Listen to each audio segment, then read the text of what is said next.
Howdy, y'alls. It's Dr. E, your favorite professor. This time here to help you out with Module 7. So I'm going to mix things up a little bit, rather than kind of go point by point through this week's reading. Was it Chapter 18? I want to spend more time, I guess, trying to give you guys insights into the things discussed. So this chapter is really all about managing the past, cultural resource management in public archaeology.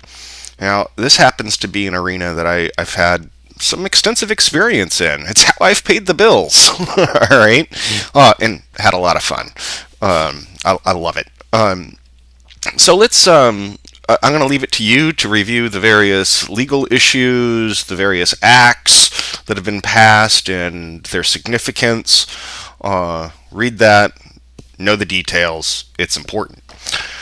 But I just kind of want to share some of my own personal experience that, if y'all consider pursuing archaeology or cultural resource management, public archaeology as well, that I don't know.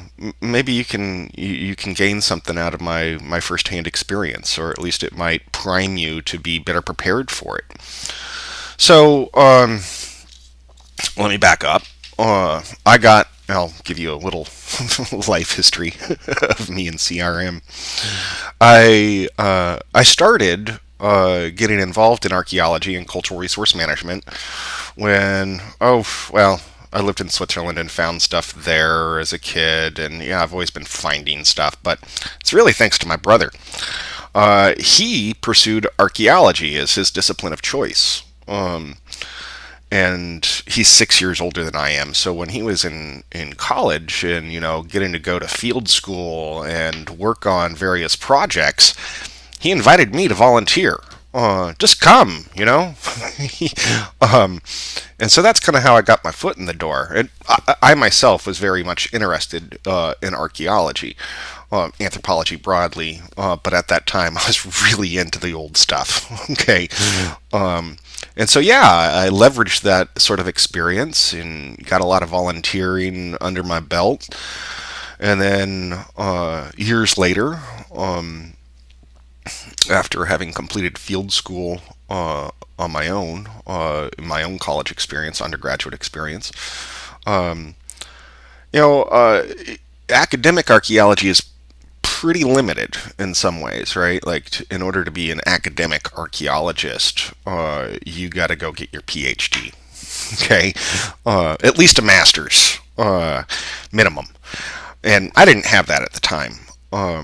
But thankfully, due to certain laws that have been passed, there are requirements for cultural resource management. Um, and so I ended up getting hooked up with a CRM specialist by the name of Tom Hargrove, and he was based in Raleigh, North Carolina. And Tom, he took me under his wing, if you would, and he taught me an awful lot. You know, uh, academic archaeological field school taught me how to excavate, right? How to develop context, how to record it, all of that. But it didn't teach me how to actually go out and really do archaeology, like everyday archaeology. An academic archaeologist, they put in for a grant to go, dig their site or explore their thing, right? A CRM person, nah. We're blue collar archaeologists, if you would. We work for a living. We don't write grants. Some of us do. I'm kind of being silly, but so Tom, he had been working in the region throughout the southeast for 30 years.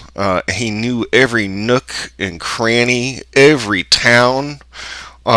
He had essentially provided some of the key data that is known about cultural resources throughout the Southeast, right? Particularly North and South Carolina. That was our main stomping ground. That is in the State Historic Preservation Office, right? Like all the site files, all the excavations, all the surveys, everything. There's tons of them, like hundreds upon hundreds. All right, so Tom, he really he showed me how we do it, if you would, right? And in our text, you can read about phase one, phase two, and phase three.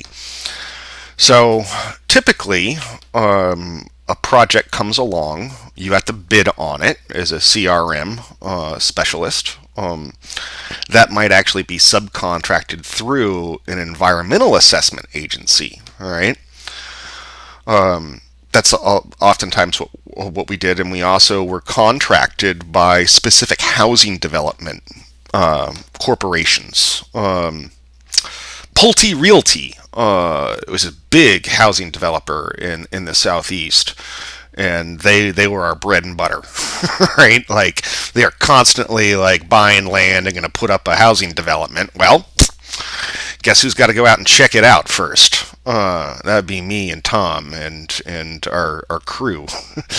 And so that's what we do. We'd start with doing background research before even going into the field. We'd do a preliminary background research where I would go to the State Historic Preservation Office, SHPO, look up our site location, our project area, right, and identify any and all CRM sites, archaeological sites in the vicinity within a 5-mile radius. All right. And then, if any of those things are unique, significant, you do more research on that. What is significant about it, all right? What is all the research that has been done on those particular sites through the years? And that'll help, build a broader regional context for things that we might find on the project site. So after we do that background research, we then go on out and do a foot survey, pedestrian survey, and we walk all over it. Now, obviously, if you're dealing with a mountain slope, right, people don't tend to live there nor spend much time on them. So there's a general trend that anything over a 15-20% grade, inclination, you usually don't walk over. All right, but you really focus on prime spots, if you would. So, like, if you got like a nice floodplain near a confluence of two rivers, prime location to find stuff, right? So we then, in our pedestrian survey, you'll focus in on those areas. And you're just looking for surface stuff, usually. Just, you're not going to be poking around, digging holes. That comes next. So if an initial survey shows there's nothing there, it's done. It's over. We get paid for the work that we did and move on. Next project, please. But what if there is something? Well, then we proceed to phase 2, and we do limited testing. And limiting testing can come in a variety of flavors, if you would. Typically, we would do parallel lines set 10 to 20 meters apart of shovel tests across the project site, or key areas where we've identified, surface scatter, surface remains. And by doing that limiting testing, it's going to help distinguish the extent of the site. It'll help us get insight into, are we talking about an archaic Paleo-Indian site? Are we talking about a contact period site? Are we talking about just a historic period site, right? Or mixes of them all. And there are tons of those out there, especially where I used to work. And so if testing reveals good stuff, all right, and then you kind of assess that, its significance, because, a simple little lithic scatter is not significant, okay? Lithic scatter is like a bunch of debitage from where prehistoric Indians have made like a work stone or something like that. Okay, usually that's at a butcher site, a campsite or something like that, where they harvested an animal, butchered it out. They usually stay there for a day or so and then leave. boom, never come back. It's an isolate. Or just finding an arrowhead now, or finding a piece of British ceramics from the 1700s. Again, it's not going to be significant, but our job is to document and record it, okay, and assess the significance, right, by using very strict criteria, and you can look those up, Section 106. So then, if it is significant, all right, and we actually have something that is unique, all right, or offers particular insights into things in that region, we might proceed to phase 3, full-scale mitigation. And this is often, it tends to only happen if the site's going to be destroyed, and obviously if the site's significant at some level. So yeah, phase 3s don't happen often, right? But when they do, it's a whole lot of work, right? It's pretty much it's often referred to as salvage archaeology. We go out and try to save as much of it as we can. And we leave it up to the academics to research the stuff. We're the practical on the ground folks that are trained specifically on how to collect, curate, and document the site. And full-scale mitigation, phase 3, can be a very extensive process. I've worked on several sites for years because they ended up being pretty significant and they had to be salvaged. I'll give you a good example of one. It's in North Carolina, and there was a big boo-boo. Some state agency had decided they were going to build a big reservoir, and they went out and bulldozed a very large area of land. Like it was, 150 acres or so that they just totally dozed. I mean, there was third generation growth, and so they just leveled it, right? And in leveling it, they found some interesting things and realized, they had made a boo boo, and they got punished. But then it was turned to us like, hey, you need to salvage this, and we spent nearly 2 summers completely excavating the site, and it was phenomenal. We had 10,000 years of occupation and about 3 inches, right?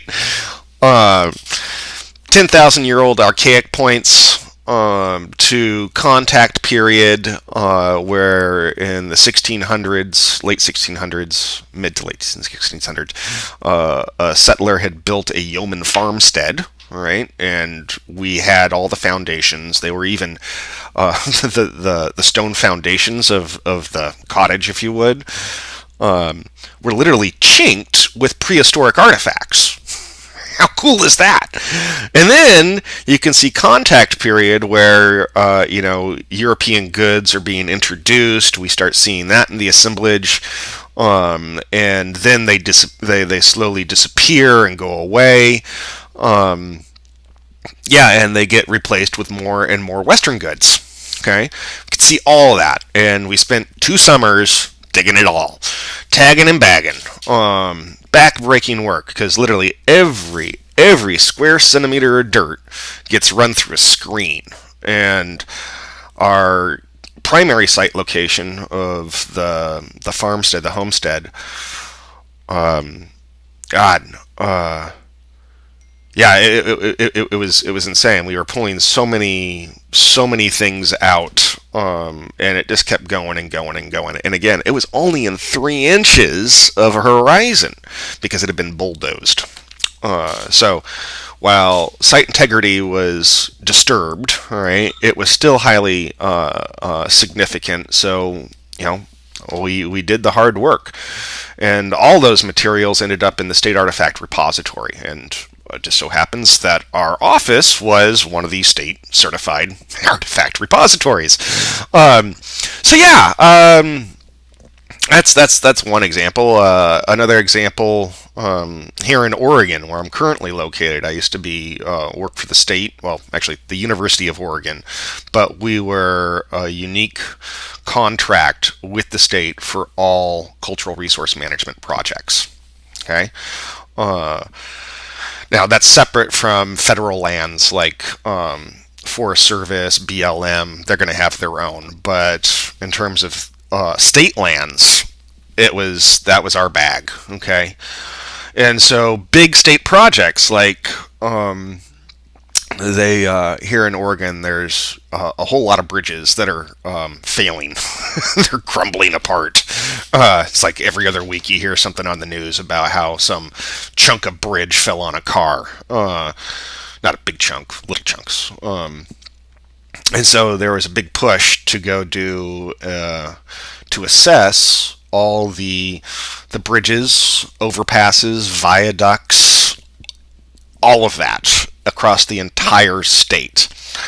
And because it was going to involve disturbing the earth, each one of those sites, right, had to have a cultural resource assessment conducted, okay, around the central point of the bridge or overpass or viaduct or whatever.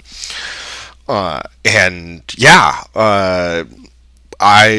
I was in every nook and cranny of the state. I was literally suspended in Hell's Canyon recording petroglyphs just because they were in the project vicinity of a viaduct that's been carved in the side of the mountain.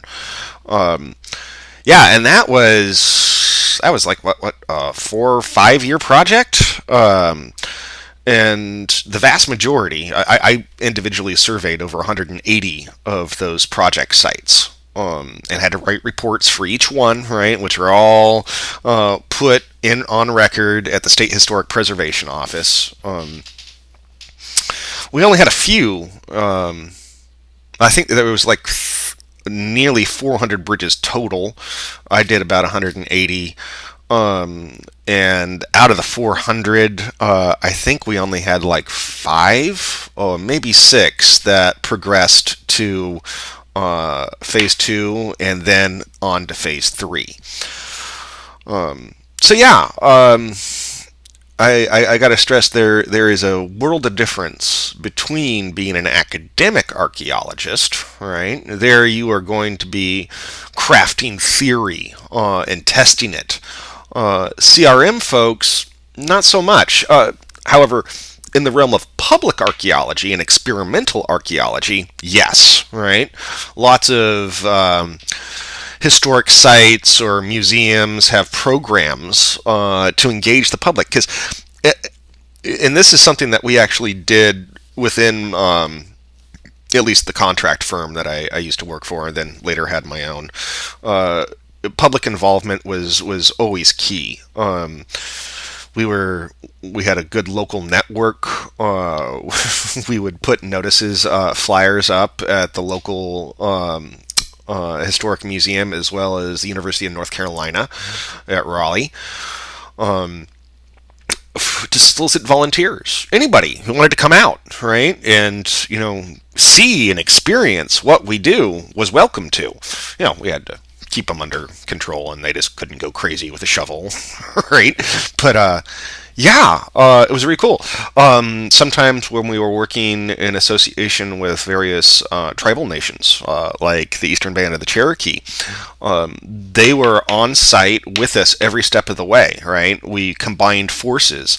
And oftentimes, the artifacts that were recovered that they could draw association with, they would go in tribal interpretive centers, for their own community, but they were also open to outsiders to come in and check out. And many of the tribal nations, Native American nations that we worked with, they had a really, how to put it, strong focus on public dissemination, about using the information and data that was gathered to further support their own cultural resource management. So, Yeah, I could go on and on and on, but I know you guys got a lot of work to do this week, and I'm not going to make this one of my overly long videos. I see I'm almost at 20 minutes right now, so I'm going to sign off on this. And yeah, if y'all are interested in learning more about the ins and outs of academic archaeology versus CRM versus public archaeology, yeah, I'd be happy to discuss it more with you. I think our text does a pretty good job of outlining some key differences and things that we focus on, and hopefully my sharing my personal experience is added to that. So that's where I'll leave this, and you guys have a great one. Later.